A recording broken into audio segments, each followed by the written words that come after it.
Hello viewers, welcome to Amma's craft. இப்போ வந்து தக்காளி ஊறுகாய் செய்கிறது எப்படின்னு உங்களுக்கு காட்டுறேன். தக்காளியை பொடியாக இது போல் அரிஞ்சு உப்பை போட்டு ஒரு அரை மணி நேரமாக ஊற வச்சிடணும்.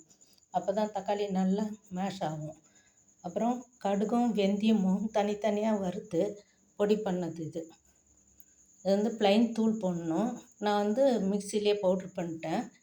இதுக்கு தேவையானது வந்து நல்லெண்ணெய் விட்டால் ரொம்ப டேஸ்ட்டாக இருக்கும். இதுதான் இதோட இன்க்ரீடியன்ஸு. நிறைய பொருட்கள் இல்லாமல் ஈஸியான முறையில் செய்யலாம். இதை எப்படி செய்கிறதுன்ட்டு இப்போ காட்டுறேன் உங்களுக்கு.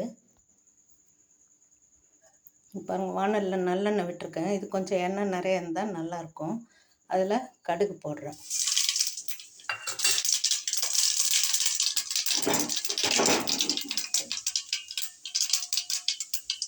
கடுகு வெடிச்சதும் தக்காளி உப்பு போட்டு வச்சுட்டேன் இல்லைங்களா, அந்த தக்காளியை இதில் போட்டுடணும்.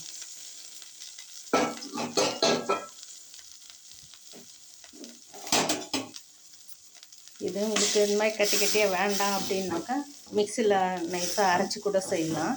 இதை அப்படியே சின்னதாக வந்து மேஷ் பண்ணிக்கலாம். இது நல்லா கொதிக்கணும். கொதித்த பிறகு காட்டுறேன்.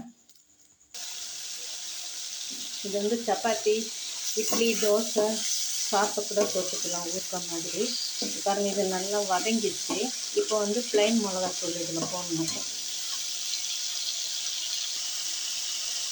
பாருங்கள், ப்ளைன் தூள் போட்டேன். இதில் இது நல்லா எண்ணெய் வர வரைக்கும் இந்த தக்காளி வந்து நல்லா மசியணும்.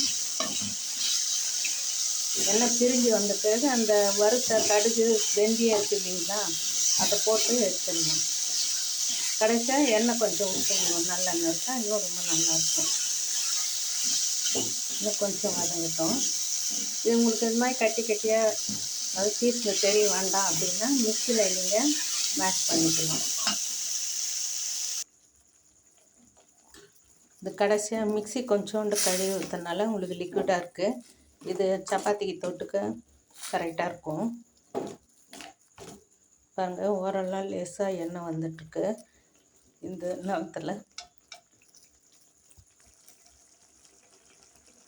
இப்போ வந்து இந்த வறுத்து பொடி பண்ண கடுகு வெந்தயம் இருக்குது இல்லைங்களா, அதை இதில் போட்டுடணும்.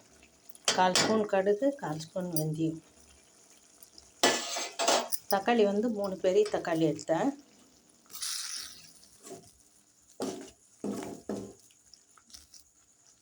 கடைசியாக கொஞ்சோண்டு ஒரு 2 ஸ்பூன் எண்ணெய் நல்லெண்ணெய் விட்டு இறக்கணும். இங்கே வந்து சைட்லலாம் பாருங்கள் எண்ணெய் பிரிஞ்சு வருது.